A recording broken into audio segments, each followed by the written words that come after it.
si Leonie nagkakanta na outside? Sa eskwelahan. Sa school? Basta ka-parts ka sa kanang choir or solo singing dyan? Solo o sa choir. Solo.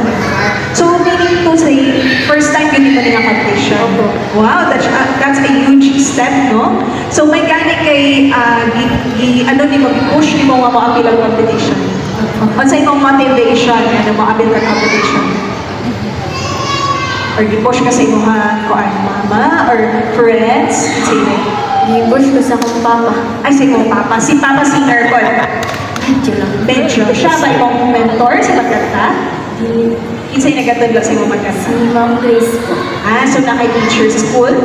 Alright. So, anong grade na ba si Leonie? Grade, mag-grade 9 po. Mag-grade 9. So, pasok na dyan siya sa open category, no?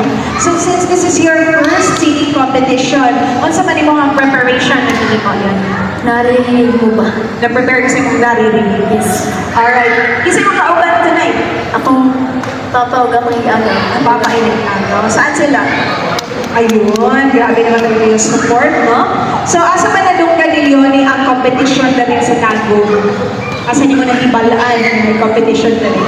Si Papa yung Kasi nag-scroll si Papa sa Facebook, tama ba? Yani ko dire, yani. So, ayun. Ready na ba? Ready na? Alright, palapakan na to ang ating second contestant, Miss Leonie Lipi, dahil mo sa iyong edition on the song na bibigyan ko ba?